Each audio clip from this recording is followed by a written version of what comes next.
Okay, so this is tutorial number 3, and remember that at the end of each tutorial, you're going to be uploading your work to your Google Drive folder. You're going to be uploading an AI, a .ai, which is a .illustrator file, or a .pdf. Remember the PDF files, as some of you are realizing, come out desaturated, or the colors are not as vibrant as they are when you open up your file in Illustrator. That is why you want to always maintain your Illustrator file. Go ahead and upload both files to your folder. File management is really important for each one of these projects. Let's go up to File, New,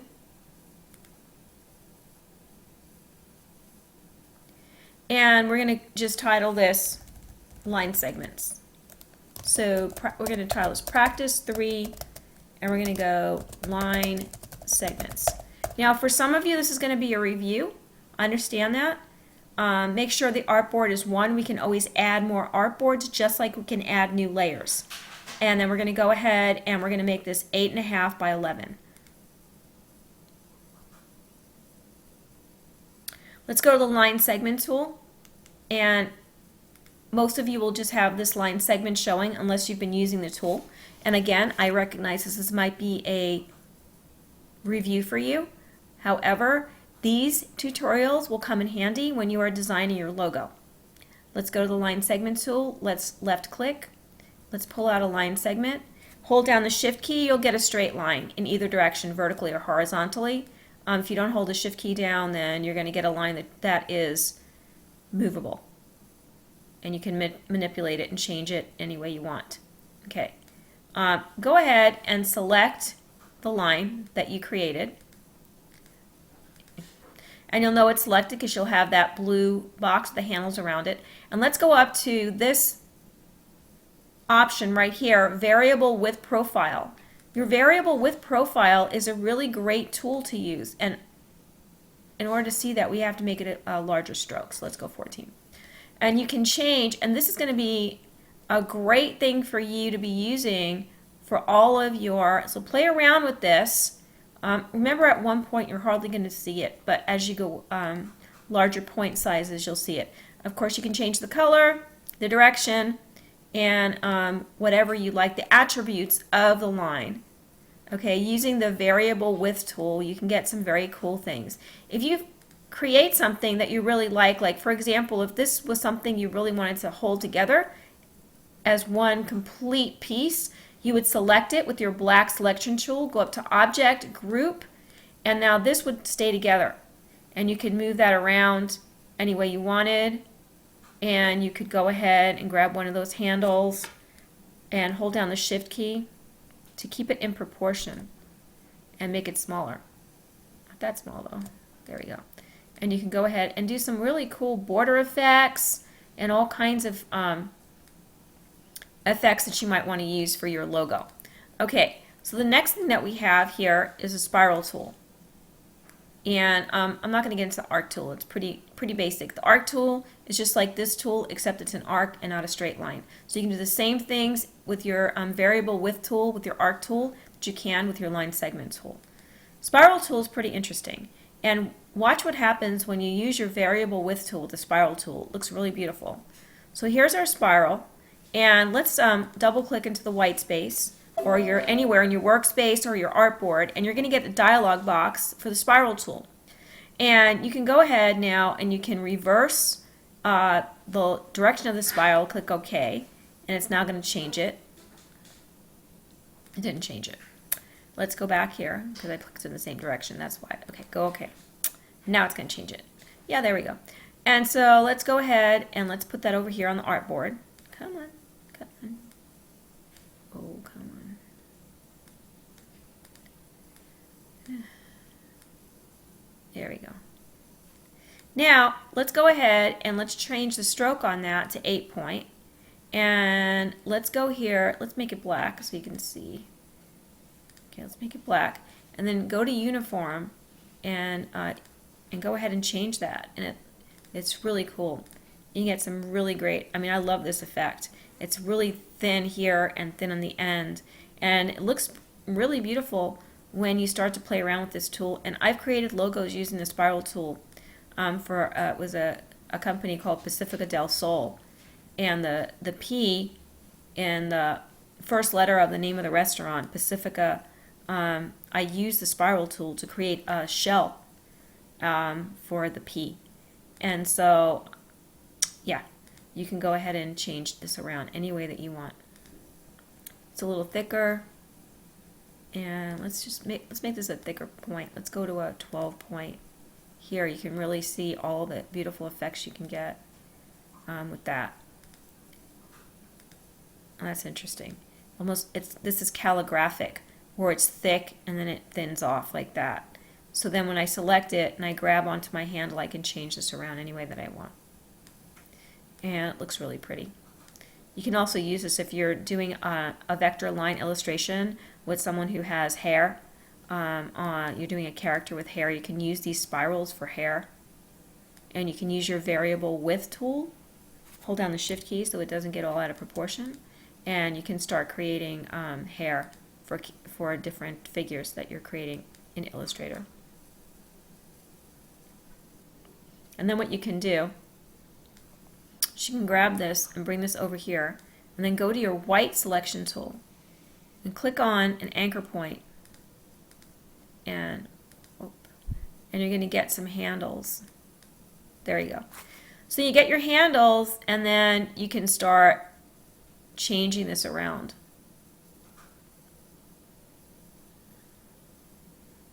And we're going to look at this in another tutorial.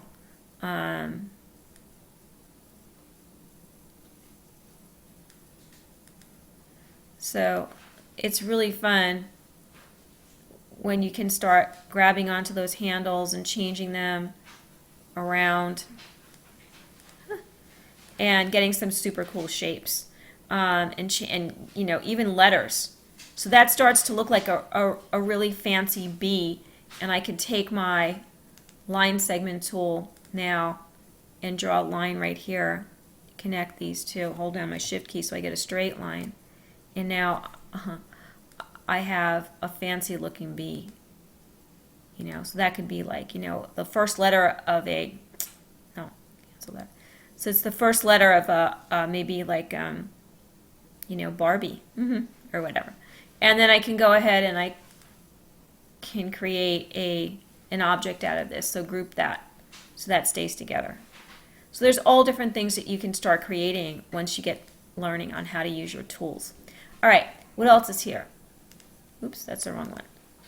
We have line segment, arc tool, pretty much the same. One's curved, one's straight. Spiral tool, really interesting. Rectangular grid tool, what would you use this for? Well, it depends.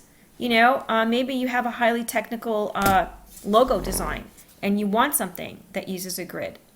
And so what you can do, double click out into the artboard space, and it allows you to change the options. So say we have horizontal dividers, we have 5, what if we want 3? And vertical dividers, what if we want 3 of those? Go OK, and it's going to change this. Let's get rid of that. It's going to change it. And then, you know, you can manipulate that, change it into different colors. You can do a fill on this. Go to your swatches panel. You can do a fill, and you can do a stroke. So you can do something interesting like that. You know, you can make it bigger, you can make it smaller, and the possibilities are endless. It just matters what your creative ideas are. So I'm showing you what you can do with these tools, and then you're going to use your creative ideas. And what you're going to upload as an assignment is your practice. What did you do with the tools? What did you create with the tools? What did you figure out with the tools? Here is the Polar Grid tool. So let's go ahead and play around with that. Polar Grid tool.